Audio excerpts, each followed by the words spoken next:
I have seen a lot of debate on the internet recently about renting versus buying. So whether it's a home, a car, or even clothes and furniture, it seems that everyone has a very strong opinion about this topic. Welcome to this episode of the Rachel Cruze Show podcast. I'm so glad that you're here. So in this episode, we'll chat about another one of my most hated pieces of financial advice. A hint.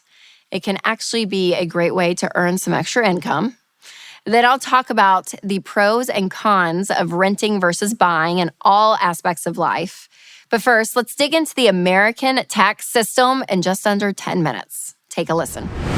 It's April, which means it's officially tax season. And unfortunately, April Fools does not apply for taxes. And for a lot of people, paying taxes comes with a lot of uncertainty, even though we know it's coming the same time every single year, but there's still this element of unexpectedness to it, right? It's just like, oh my gosh. But from exemptions to write-offs to percentages, there's a lot that can change year to year. So today I'm telling you exactly what to expect. And stick around till the end because we'll go over all the nitty-gritty details and I'm sharing my number one tax season tip with you guys. So stay tuned. All right, let's start off with eligibility. So you only need to file your taxes if you're eligible. And whether you're eligible for filing a tax return depends on 4 factors.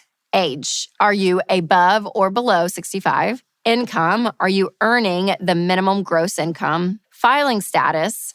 Are you filing as single, head of household, married, filing jointly, married, filing separately, or widower? And dependent status. Can someone claim you as a dependent, or do you have dependents to claim?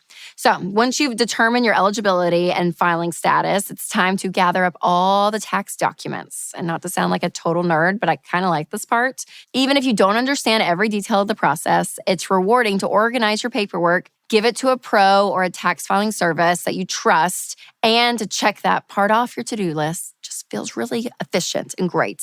And by the way, if you need to get connected with a pro in your area or you're looking for an easy-to-use online tool, check out ramseysolutions.com/tax to find all the resources that you need. All right, here is a list of documents that the average working adult is required to submit. So your W-2, which is issued by companies to their employees on payroll. A 1099 issued by companies to contractors or non-payroll workers, mortgage interest statements, investment income statements, and charitable contribution statements and receipts. If you've had a major life change in the last year, you are required to submit an 8822 form if you've changed your address, like if you've moved, an SS5 form if you changed your name, a W-4 form to adjust tax withholdings based on your new household income. And finally, if you are a small business owner or a freelance worker, you also may need a 1099-K. It shows payments that you received electronically, so like Venmo or PayPal. A 1099 NEC, it shows how much money you made as an independent contractor. A 1099 MISC, which stands for miscellaneous, and it catches any leftover money that you've made on other ventures. Okay, now that you have all your paperwork, it's time to choose between the standard deduction and itemizing. So tax deductions or write-offs lower the amount of income that is eligible to be taxed, okay? So it takes your income and it shrinks your income, so you're taxed on less of your income. So the standard deduction for 2023 tax year and the taxes that you'll file in 2024 is $14,600 for individuals and $29,200 for married couples filing jointly. So if your individual deductions add up to more of that throughout the year, then you're better itemizing. If not, you can save yourself the hassle of digging through old filing cabinets for receipts and all of this, and you can just take the standard deduction. So some common write-off opportunities that you may apply for are charitable donations. So you can actually write off if you've given your income to nonprofits. So be looking into that. Student loan interest, traditional IRA contributions, classroom expenses if you work in education, home office expenses, or other self-purchased business expenses if you're an entrepreneur or run your own side hustle. Okay, so those are tax deductions. Now, there's also tax credits, and that's another way to lower the amount that you pay in taxes, but they work a little different. So tax credits subtract the amount of taxes that you owe. So then rather than lowering your overall taxable income like write-offs do. So 3 common tax credits that people take are medical or dental expenses that exceed the adjustable gross income limits. The child tax credits for 2023, you can receive up to $2,000 per child under 17. And the dependent care credit, so you can receive up to $3,000 per dependent if you have to pay to take care of a child or an elderly parent who can't care for themselves.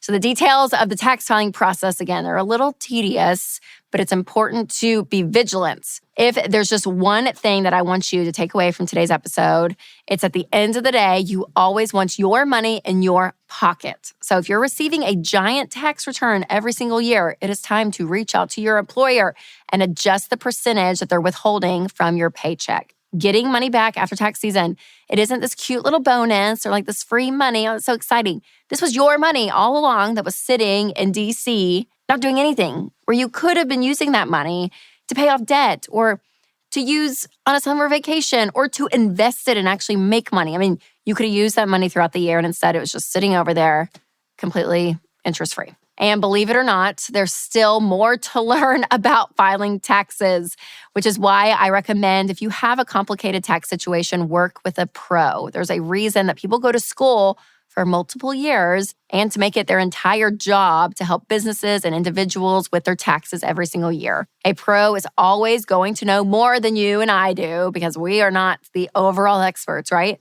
But they're here to make sure that we are giving the right amount of money to the government and keeping the right amount of money in our bank accounts. So, happy tax season, you guys. It's one of those adulting things that, man, we sometimes hate, but it's what we got to do. Hey guys, it's Rachel Cruz here to tell you about a faith-based alternative to health insurance that can make healthcare more affordable. Christian Healthcare Ministries. CHM allows members to share each other's healthcare costs, and it's as easy as 1, 2, 3. Step 1, choose the healthcare provider you want. Step 2, submit your eligible bills. And step 3, get reimbursed.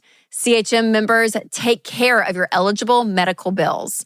With no networks and the freedom to choose your healthcare provider, CHM is the best option for Christians who want to take care of their families and help other believers.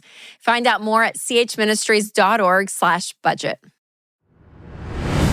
So being a personal finance expert is great because I get to work with people when it comes to their money. But also being a finance expert is challenging because I get to work with people and their money. And I absolutely love teaching people on how to win with their money. And I'm really passionate about helping people, get to this place financially where they want to be as soon as possible. But that definitely comes with some heated criticism from the internet. So today I'm back with another piece of financial advice that people love to hate, and that is side hustles. So I've heard it all, but after a decade in this industry, talking with literally thousands and thousands of families, I am here to tell you that increasing your income is one of the most powerful things that you can do to reach your financial goals. And I'll address the haters, answer some questions, and even give you some creative ideas when it comes to having a side hustle, again, that you can use to make progress when it comes to your money. So first, let's answer a few questions. This person asks, Rachel, my husband works full-time and I'm a stay-at-home mom 3 days a week. As you know, keeping kids is exhausting. How am I supposed to add an extra income stream on the days that I'm home? So that's a fair question, and I totally get that feeling.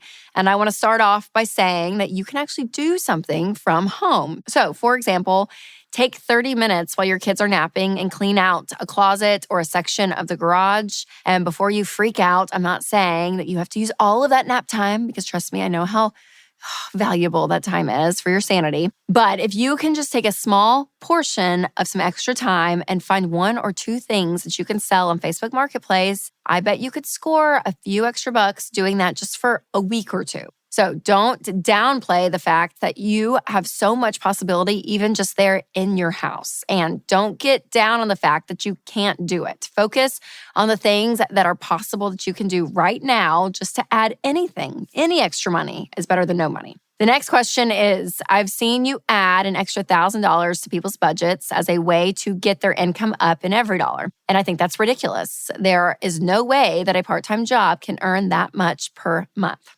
I hear the concern behind this question, so let's just break it down. Let's say you work a full 40 hours a week, a 9-to-5 job, Monday through Friday. Just 2 days a week. Let's say you get off at 5 o'clock, take a quick break for dinner, and then you go drive Uber or Lyft from 6 to 9. On average, drivers are reporting to make around $15 to $30 an hour after maintenance expenses are taken out and tips are added in. So let's just play it safe and say they're making $18 an hour. Well, that adds up to $432 a month just by working an extra 3 hours 2 nights a week. Then let's say you grab a retail job on the weekends. You work an 8-hour shift every Saturday and then 2 Sundays per month, making $14 an hour. That's $672 per month plus commission. So combined together, you're bringing in more than $1,100 per month before taxes and retail bonuses. And maybe you don't need the extra $1,000 a month, but maybe you need an extra $500 a month. That would be a game changer. The point is, figure out what your needs are and then take action to get yourself closer to that goal. So far, we've crunched a few numbers in the budget and looked at some examples of side hustles, but there is more where that came from. So here are 11 plus side hustles that anyone can do that you may not have considered before. Tutor kids. If you are really smart when it comes to math or English, people are looking for tutors. And again, you may not know everything, but if you are good at a certain level, right, you can help some elementary school, middle school, or even high school students when it comes to coaching them through math or English or whatever they need. So even just make a flyer, post it on social media, let people know that you're doing tutoring sessions, and you can charge per hour. And if you get a handful of clients, you'll be making some good money. Also, teach music lessons. Man, people are looking for someone to teach their kid piano. My friend Jade Warshaw and her husband did music lessons for years while they were paying off 6-figure debt. So any skill you have can transfer to other people. So be thinking about that. Also, think about babysitting, dog sitting, house sitting. Time is money, and that is why you're getting paid to take care of other people's things. So when you're babysitting or pet sitting or house sitting, offer up your time, and that is cash to you. A transcriptionist. So if you don't have transportation to get you an in-person job, or you're an introvert, or maybe you just want a solo side gig, grab your electronic device and start typing. There are tons of sites online that will pay you by the hour to transcribe audio into subtitles. Just take a quick typing test and you'll be on the payroll. Thrift and resell items. So we talked about this earlier, but find things in your life you can sell. There's someone on my team who has a friend and she goes to Goodwill every single day with her 2 kids and brings in an extra $1,500 a month just by reselling brand name items. I mean, y'all, that's just crazy. Isn't that amazing? So think creatively. Also, clean houses, detail cars. If you are an Enneagram 1, you love a good detail, you love a good task, this is for you. You can earn easy money by doing this. You just need some supplies, again, maybe some tools up front, but man, people will pay for this. Also, start a home organization business. If you are type A, again, this is a great thing. People are looking to have things organized, and you just need a couple of clients. You don't need a ton of people. Just have some people you can go in. And again, it's kind of that home edit style, Marie Kondo style, and it just feels great. You can have a flat rate to organize closets or pantries or playrooms, and it's amazing. People will do it. And then start posting some before and after pictures on your Instagram. Just kind of get that going. You can do it. Turn your hobby into a freelance gig. So whether you're hairstyling, makeup, photography, party planning, cooking lessons, custom sewing, bartending, DJing, whatever you're good at, someone out there will pay for it. So don't forget, word of mouth is one of the best ways to advertise. Tell people you know that this is what you're doing. And after you get a few clients, they're going to start talking about you. So it's perfect. But the most important thing to remember is that side hustles, that you're earning extra cash, which means you want to be intentional with where that is going. So a lot of people do side hustles to the point, again, to get out of debt or maybe fund their fully funded emergency fund. But for a season, this is a time to work extra and get your monthly budget. I recommend going to everydollar.com, register today, download the app, and really practice getting intentional with your money. So I would, in a perfect world, have you get a side hustle again for these big financial goals. But if it's in order to have a baseline with just your lifestyle and where you're at, that's going to get tiring. So again, ideally, your main salary will take care of your needs and some of your wants. But if you're getting out of debt or you're building up that emergency fund or you're really trying to attack maybe paying off your house and you want to get a side hustle to bring in that extra money to help with that, this is a great way to go. Hey guys, if you're debt-free with 3 to 6 months of expenses saved, then it's time to start investing. This is one of the most powerful tools for wealth building, so you need to be doing this. But I know it can feel overwhelming and confusing, and many of you have so many questions. Do you start with your kid's college fund or your nest egg? How much should you invest and where? These are all great questions, and having a solid investment plan that you're confident in will help you make the right decisions. That's why I want to tell you about a brand new 2-night virtual event with Dave Ramsey. It's called Investing Essentials. On May 21st and 22nd, Dave will be unpacking everything you need to know about investing and retirement, from 401ks and mutual funds to real estate. You can watch from anywhere and even submit questions for Dave to answer live. I want you to feel confident in your investing so that you can be confident in your future. Early bird tickets start at just $199. Get yours at ramseysolutions.com/invest-with-confidence. That's ramseysolutions.com/invest-with-confidence.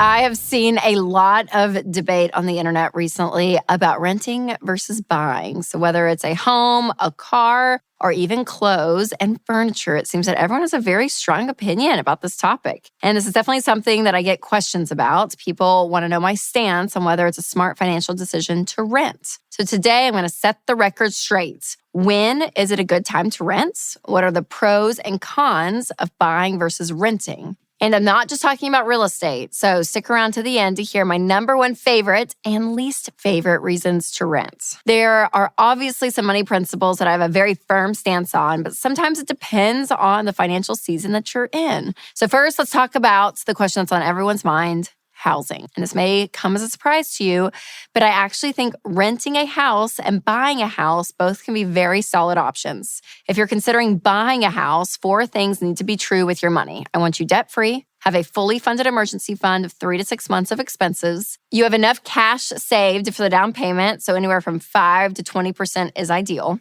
And that your mortgage is no more than 25% of your take-home pay. So once you have all your ducks in a row, it's time to weigh the other pros and cons. So for example, here are some pros of buying instead of renting. Well, you actually own your home. The money that you're putting towards housing every month is ultimately going back in your pocket as your home's value and net worth increase. And you can cash in on your investment. If you buy a home for $350,000 and decide to sell it 5 years later with an average 5% annual increase, it will be worth around $447,000. So that gives you almost $100,000 of free money for your next house or financial goal. It also comes with some tax advantages. Many costs of owning a home are tax deductible, like property taxes and mortgage interest. You have privacy and freedom to renovate, which gives you the ability to truly make it your own house. And you determine your housing costs. So rent costs go up significantly year to year, which can be a major burden on the budgets. On the other hand, here are some pros of renting a home.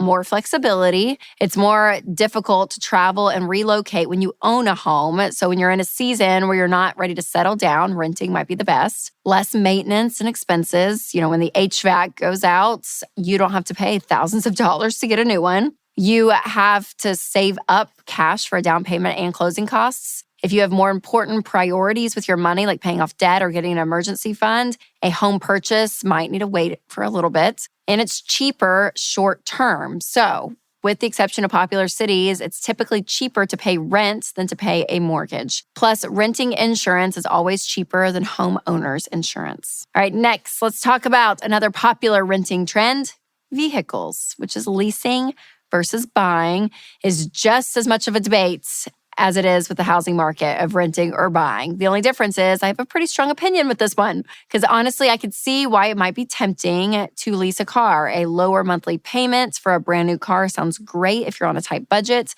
but leasing a car is never financially a wise move, and here are some reasons. Unlike homes, cars are a depreciating asset. any money you're throwing towards that payment isn't actually benefiting you in the long run. There are strict mileage limits. If you go over that limit, then you're charged a flat rate for every extra mile that you drive, which drastically limits travel options and work commutes and other things like that. Your payments never ends. I'm not a fan of regular car payments either, but at least with those, they eventually end and you own your vehicle. With leasing, you're stuck paying until you return the car. And companies can hike up interest rates and you have no idea how much of that is going towards the payment of the car versus how much you're actually putting away when it comes to the interest payment because they don't disclose that. And dealerships can penalize you for wear and tear, but you have limited clarity on what those expectations are. They can take one look at your vehicle and determine that you have to pay extra fees because of some vague fine print in the clause that you were unaware of. Now, these are just a couple of the major downfalls when it comes to leasing a car. And trust me, it is just a money trap. I wouldn't do it. But transportation is a basic need. So here is what I would do instead. I would pay cash for a car. It may not be a great car, but I would get to this point where I don't have car payments. So if you have a car payment and your car loan is 50% or more of your total income, you have too much car. So again, a lot of people are underwater with their cars right now. So you may, if you sell that, have to take out a smaller loan for the difference. But I'll get to this point where I don't have car payments because, I hate car payments. Again, you're paying interest on something that's going down in value. So paying for a car in cash, I know that may seem like a crazy idea, but you can get a crappy car for cheap, you guys. So I made a list of 10 cars under $10,000. So I will put a link for it below. Okay, we've covered housing, we've covered cars. So let's talk about the number one best and the number one worst things to rent. So let's start with the best. If I had to choose, renting an outfit for a special occasion is a solid reason to rent instead of buy. So whether it's a tux for your friend's wedding, or maybe you need a formal gown when it comes, maybe your kids are going to prom or you're going to a nice event. When you go and rent, those pieces of clothing, it's amazing because they're done after that. Like, it's so great. Instead of spending $500 on a nice, dress for your work Christmas party, you could pay $75, have a great one, wear it one time, and then, let it send off into the mail and it's gone. So I always find that this is a great place to rent, and it's something I've done in the past, rent the runway, and I think it's great because, again, if you're going to have a big statement dress, you're probably not going to want to wear it over and over and over. It's fun to kind of pick and choose different ones. All right, the number one worst thing that you can rent, if you have any guesses, now's the time. Because in my opinion, it's furniture. I bet there are some of you that didn't know that this was an option, but it is an option, not a good option. But a lot of people will lean on this option if they need to furnish a home fast and don't have the cash to pay for everything up front, or even, go take out 90 days, same as cash at the furniture store. There are rent-to-own places. And again, this is a alternative that people use because, again, they don't have a great credit score or the cash to be able to buy furniture. But let me tell you, just say no. Instead, ask some friends, talk to family members, coworkers, get some old furniture if you need to redo it, or have a blank house for a while. That's fine. That is better than renting. My husband Winston and I, when we moved into our first home, there were rooms that were unfurnished for months, let alone years, because we didn't have the money to pay for the furniture. So we were like, you know what? We're going to just get what we need for now, and then we will furnish as we go. But there is a reason people practically give away their restoration hardware cloud couches on Facebook Marketplace, because furniture loses value faster than cars, and it's never going to be a wise investment to rent. Because also there are fees, sometimes interest added into this stuff. Like, just stay away from that, because at the end of the day, your goal is to own what you have. All right, you guys, I hope that was all so helpful. Again, renting or buying, going to depend on your situation. But hopefully some of those lists helped you out when it comes to your life and your money. All right, I hope you guys love this episode. Thanks so much for listening. And if you love the show, make sure to leave a review. Your feedback helps us out so much. And while you're at it, make sure to subscribe to this podcast and share it with all of your friends who want to be smarter with their money. All right, thanks again, you guys, for listening. And remember to take control of your money and create a life you love.